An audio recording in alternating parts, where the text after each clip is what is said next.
Hey loves, welcome to Purposefully Becoming with your coach, Miss Nita. I'm glad that you were able to tune in, hang out with me for a little while. I'm sorry, I was eating snacks right before this, and when I tell you guys I need prayer because I need to be delivered because I'm the queen of snacks, I just needed to be clear because you're gonna see me probably doing a lot of that, and it's because I just had some snacks. I'm sorry. So anyway, again, thank you for tuning in. I kind of want to touch on this evening, kind of talking about something that kind of came up a little bit in conversations that I've been having with some of my friends. Recently, I transitioned into being a life coach, and that transition is still actually happening. And I am so excited about it. I'm excited about it because it's something that I always wanted to do. I wanted to do for a few years now. I think it probably dropped in my spirit about 3 years ago, and I just never moved on it. I've been kind of providing counsel, and I've been kind of motivating and doing those things on my blog Within Her Words for several years. And before that, it was Shanita's Voice of Reason, and before that it was my computer and notebooks and anything else I could find. So I knew that it was something that it was time for me to do now, because I said recently, when I had my jolt that showed me exactly what my passion was, that it's time for me to do the things that are going to make me happy. Because of course we always say we want the rest of our lives to be the best of our lives, we want to live our best lives, that's the thing now. But the truth of the matter is that none of it means a single thing if you're not actually moving in it, right? If you're not actually walking in that, and you're not actually making moves on that talk, you're never going to live your best life. So I'm actually out here trying to make it happen. And as I make it happen for me, I want to help you make it happen as well. So the intent of Purposefully Becoming is to basically help guide and assist people into identifying the things in their lives that are going to make them feel they're living intentionally and purposefully. And I think that the reason that became so significant to me is because I have been the person that accomplished so much so quickly that I did not understand or really even enjoy in those moments the things that I had accomplished. They weren't necessarily making me happy. They weren't necessarily bringing me joy. I felt good about the things I had done. I was able to do a lot of things. I was able to live a good life. I was able to travel and all those things I love. But I was still missing something. And until there was a complete loss of so many things that I had worked so hard for, it did not dawn on me that at none of those times was I actually living a life of purpose and intent. I was doing what I thought I was supposed to be doing, if that makes sense to anyone. So when I talk to a lot of my friends and girlfriends, and we talk often about just feeling complete. A lot of my girlfriends are very accomplished, educated women, professional women. They do very well for themselves. They're not suffering or have any want or need for anything. They just don't feel complete. It's like, it's got to be something else to this. It's got to be more to life than this. And I used to ask myself that same thing. Like, it's got to be more to life than this. And the very first time I think I never had one of those moments. I'm not gonna lie to you guys. I never actually had one of those moments. I had my son at a very young age, and he focused me. So I accomplished all of those things because I wanted to give him this life that I didn't have. I wanted him to be set up for success in a way that my parents didn't set me up for success. But it wasn't fulfilling. It was like a mission. I had set goals for myself. And that is where I think the difference in the then and the now. So for a long time, I was kind of living. I was just kind of going to work, coming home, hang out with my friends here or there, go home, binge Netflix, drink wine. My Friday night ritual was wine, Netflix, and a bubble bath. That was my Friday night. And then one day, I actually found out that I was pregnant with my baby girl, and life just changed. Like, I instantly was different. Like, I was instantly more aware that I was just existing and I needed to do something else.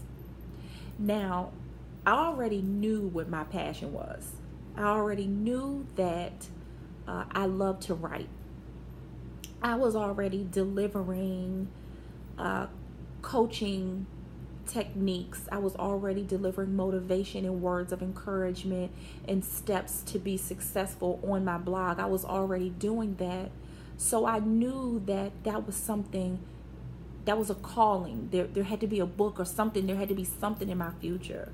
But I wasn't really necessarily taking the steps to truly put myself out there to help the maximum amount of people that I could help, until I had my daughter. Everyone doesn't have something significant that jolts them out of mundane, everyday, day-to-day. There's got to be something more to this life. Not everyone has that major thing like I did having my daughter. She changed me. She changed my mind. She refocused me. She made me wake up and say, wait. There is more than this. Not there has to be, but there is. And so what are you going to do about it? What are you going to do to live an intentional, purposeful life? And so talking to my friends, and they feel the same way, they're having those same discussions with themselves every day, trying to understand. I thought it was just important for me to share some of the things that I think would be beneficial to help you stop living and existing in a way that does not create joy for you. Because ultimately joy and happiness in this life should be everyone's goal. You get one life. And I spent a lot of it, unfortunately, not being, I won't say knowledgeable, but I will say being clear about that fact. Having my mind completely focused on keeping anything out of my universe that would not foster and develop the joy and happiness that I deserve to have. So I think the first thing to be clear about is that some of us already know what our passions are. We are just afraid to accept and embrace them. I just so happen to know mine because I've been doing it for so long. I knew what brought me joy because it was always my fallback when something was going on in my life. It was always therapy for me. It always made me feel good, and it was easy. It was an easy thing for me to do. The only time I was challenged was when I looked at other people and I thought to myself, I want to do this, I want to do that with it. That's when it became a challenge to step my game up and make myself better, measure myself against me. And so I think that that's the key. If there is something that you default back to every time that just makes you feel good, it's like that blanket, it's like that thumb for a child who always needs that comfort. It's like that piece of cake, that cake I was talking about earlier. I digress. So it's kind of like that thing that just make you feel good. If you have that thing, embrace it. I don't want people to ever be under the misconception that your passion has to be something that you have to put yourself out in the forefront and it's going to make you money and you got to become an entrepreneur and all those different things. That's not factual information. But your passion projects will probably most likely bless someone's life. So be prepared for that, because when you're operating in a state of purpose and you're living purposefully, and everything you do is intentional so that purpose is always clear, you are going to bless someone's life with it. So just be prepared for that. And like I said, don't ever be under the misconception that your purpose has to be something that catapults you into the spotlight and you have to start a business and you have to do all of those things. That's not true. That's not true at all. Don't even feel like it. Entrepreneurship, I understand, is not for everyone. But don't shy away and have fear of your passion because of wherever it may take you. You just have to be faithful in knowing that wherever it take you, the tools are inside of you. God's got your back, and it's going to be fine, whatever it is. For those people who do not really know what brings them joy, there's something deeper that's likely blocking you from understanding what that is. And so the first thing I recommend you to do is go to God and seek the answers. You have to go to him so that the things that are blocking you can become dislodged, so that they can be removed, so that you can find that thing that's going to bring you joy. You do want the rest of your life to be everything you want it to be. You don't want to leave here with regrets that you never understood what your purpose was. And when you go to him to seek the answer, you have to sit in it and you have to be willing to receive it. Because whatever your purpose is, you have to move on it. You have to do it. That's where the joy and the happiness come from. Because you're actually operating in purpose. So I'm going to wrap up because I don't want to keep you guys too long. That's just something I wanted to share because so many people have been coming to me not understanding what to do. They don't know where to start. And, they don't have something like I did that just says, here, take that. Do what you have to do. Move in it. Operate in it. Flow in it. Let it be the thing that you focus on because it is the things that makes you happy. And I'm glad I did have that and that I really didn't have to sit in it. But there is nothing wrong with that.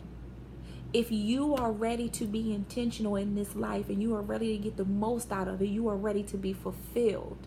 You are ready to really, truly, truly get everything out of this life that you deserve. It is time for you to decide that you need to actually walk in your purpose. So I'm excited for you to start that journey. Even though, there's not very much I can do other than advise you to go out there and make sure you take the steps you need to take. Do not be afraid. Do not be afraid to find out. Do not be afraid to move in it. You will be surprised how much joy you get from it. So just be okay with that. It's going to be a process. You might mess up 1,000 times, figuring it out and working it out and getting the kinks out. But the fun part is continuing to grow in the mistakes. The fun part is doing all the messing up while you're learning.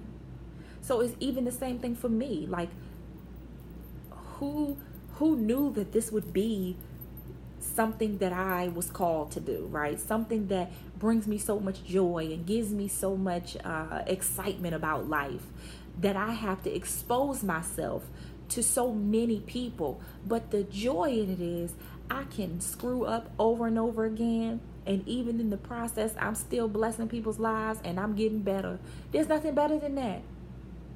So I wish you all the best of luck. I'm glad you were able to tune in, and I will catch you guys on the B-side.